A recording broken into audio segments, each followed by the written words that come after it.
জনগণের অর্থনৈতিক সক্ষমতা নিশ্চিত করা গেলে রাষ্ট্র শক্তিশালী হয় বলে মন্তব্য করেছেন প্রধানমন্ত্রী তারেক রহমান। তিনি বলেছেন, সাধারণ মানুষকে অভাবের মধ্যে রেখে কিংবা তাদের কণ্ঠ রোধ করে কোনো রাষ্ট্র শক্তিশালী হতে পারে না। দেশের মানুষের জীবনমান উন্নয়ন এবং অর্থনৈতিক ও সামাজিকভাবে শক্তিশালী রাষ্ট্র গড়ে তোলাই সরকারের প্রধান লক্ষ্য।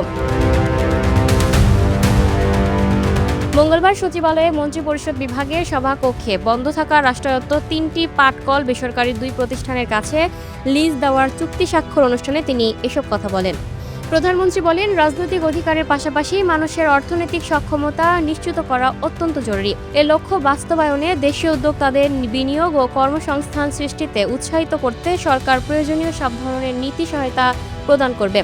তিনি আরও বলেন, প্রকৃত উদ্যোক্তাদের সহযোগিতা করা গেলে নতুন কর্মসংস্থান সৃষ্টি হবে, মানুষের জীবন ও জীবিকার নিরাপত্তা বাড়বে এবং দেশের সামগ্রিক অর্থনৈতিক পরিস্থিতির উন্নয়ন ঘটবে। সরকার এমন একটি বাংলাদেশ গড়ে তুলতে চায় যেখানে প্রত্যেক নাগরিক বর্তমানের চেয়ে আরও ভালো অবস্থানে থাকতে পারবেন। বিদেশি বিনিয়োগের পাশাপাশি দেশীয় বিনিয়োগের গুরুত্ব তুলে ধরে প্রধানমন্ত্রী বলেন, বিদেশি বিনিয়োগ অবশ্যই প্রয়োজন, তবে দেশের নিজস্ব বিনিয়োগকারী ও উদ্যোক্তাদেরও সমানভাবে উৎসাহিত করতে হবে।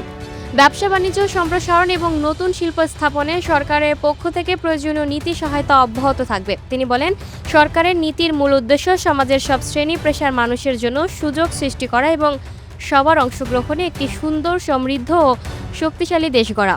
এ সময় বন্ধ থাকা ৩টি পাটকলের দায়িত্ব গ্রহণকারী ২ ব্যবসায়ী গ্রুপকে ধন্যবাদ জানিয়ে প্রধানমন্ত্রী আশা প্রকাশ করেন, নতুন বিনিয়োগের মাধ্যমে প্রতিষ্ঠানগুলো সফল হবে এবং কর্মসংস্থান সৃষ্টি করে জাতীয় অর্থনীতিতে গুরুত্বপূর্ণ অবদান রাখবে। অনুষ্ঠানে বাণিজ্য, শিল্প ও বস্ত্র পাটমন্ত্রী খন্দকার আব্দুল মুক্তাদির, বস্ত্র ও পাট প্রতিমন্ত্রী শরীফুল আলম, বস্ত্র ও পাট সচিব শরফুদ্দিন আহমদ চৌধুরী, প্রাণ আরএফএল গ্রুপের চেয়ারম্যান আহসান খান চৌধুরী এবং হ্যামকো গ্রুপের ব্যবস্থাপনা পরিচালক এটিএম মোস্তফা বক্তব্য দেন। Lucky Akter, up to date news, Dhaka.